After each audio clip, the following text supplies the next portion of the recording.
দেশের প্রাক্তন প্রধানমন্ত্রী রাজীব গান্ধীর শিক্ষাগত যোগ্যতা কি, কতটা তিনি পড়াশুনো করেছেন তা নিয়ে বিরোধীরা কিন্তু কোনো প্রশ্ন তুলছে এমনটা নয়।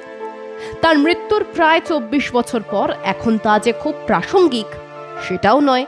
কিন্তু তারপরও দেশের প্রাক্তন প্রধানমন্ত্রী রাজীব গান্ধীকে নিয়ে প্রকাশ্যে যেভাবে মন্তব্য করেছেন প্রবীণ কংগ্রেস নেতা মনীষ শঙ্কর আইয়ার, তা নিয়ে বিতর্ক দানা বাঁধতে শুরু করে দিয়েছে। বিশেষ করে প্রবীণ এবং কংগ্রেস নেতার বক্তব্যের জেরে চরম অস্বস্তিতে কংগ্রেস দলই। তার দলের নেতারা এখন এই বক্তব্যের পাল্টা সাফাই দিয়ে বেড়াচ্ছেন। জানা গিয়েছে মনীষ শঙ্কর আইয়ারের একটি ভিডিও সোশ্যাল মিডিয়ায় ভাইরাল হয়েছে। ভিডিওতে ঠিক কি বলেছেন মনীষ শঙ্কর আইয়ার শোনাবো আপনাদের। और इंदिरा जी का नाम सभी जानते हैं। वैसे ही जब राजीव बने तो लोगों ने सोचा, मैंने सोचा, छोड़िए दूसरों को, कि ये एयरलाइन पायलट है, 2 बार फेल हो चुका है। मैं उसके साथ पढ़ा था कैम्ब्रिज में। अच्छा। वहां वो फेल हो चुके, और कैम्ब्रिज में फेल होना बहुत ही मुश्किल है।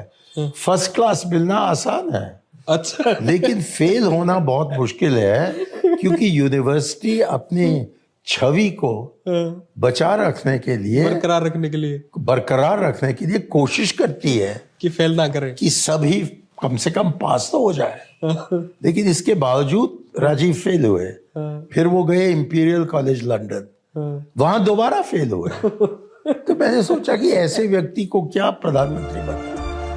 মনীষ শঙ্কর আইয়ারের এই ভিডিওটি এক্স হ্যান্ডেলে পোস্ট করেছেন বিজেপির আইটি সেলের প্রধান অমিত মালব্য।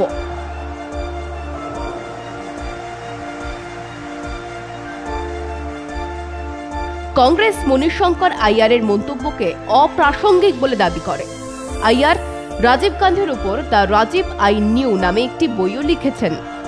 কংগ্রেস তাকে ভারতে তথ্য বিপ্লবের জনক বলে। ভাইরাল ভিডিওতে রাজীব গান্ধীর 2 বার ফেল করা নিয়ে আইয়ারের মন্তব্যের প্রতিক্রিয়ায় কংগ্রেস নেতারা বলেন, তার কোনো প্রাসঙ্গিকতা নেই, সেরা মানুষরাও ব্যর্থ হন, কিন্তু রাজীব গান্ধী রাজনীতিতে ব্যর্থ হননি, বললেন कांग्रेस सांसद तारिक अनवर। देखिए, फेल होना कोई ऐसी बात नहीं है। अच्छे अच्छे लोग फेल हो जाते हैं, लेकिन वो राजनीति में फेल नहीं हुए।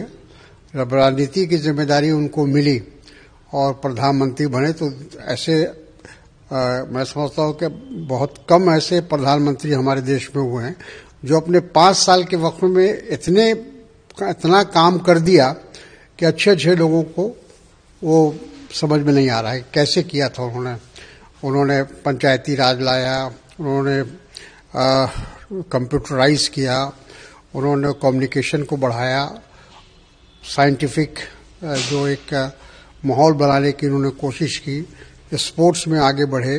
कोई ऐसा क्षेत्र नहीं है जो अपने 5 साल के समय में राजीव गांधी ने नहीं किया। तो as a prime minister he was successful. हो सकता है कि अपने कैरियर में वो कभी फेल हुए। রাজীব গান্ধী দেশের প্রধানমন্ত্রী থাকার সময় এই মনীষ শঙ্করই 1985 থেকে 1989 সাল পর্যন্ত প্রধানমন্ত্রীর কার্যালয়ের যুগ্ম সচিব ছিলেন। হয়তো সহপাঠীর সুবাদে এই দায়িত্ব তিনি পেয়েছিলেন। এরপর চাকরি ছেড়ে কংগ্রেসে যোগ দেন মনীষ শঙ্কর। তারপর সাংসদ, একাধিক দফতরে মন্ত্রীও হন তিনি। সবই কংগ্রেস সরকারের জামানায়। আদতে কংগ্রেস দলের মুখী তো গান্ধী পরিবার। রাজীব গান্ধীর মৃত্যুর পর যতদিন কংগ্রেস সরকার দেশের ক্ষমতায় ছিল, বেশিরভাগ সময়টাই গান্ধী পরিবার ছিল তার প্রধান চালিকা শক্তি। সোনিয়া গান্ধী দলের শেষ কথা ছিল। ততদিন মনীষ শঙ্কর তাঁর সহপাঠী সম্পর্কে এসব নিয়ে কিছু বলার সাহসই দেখাননি।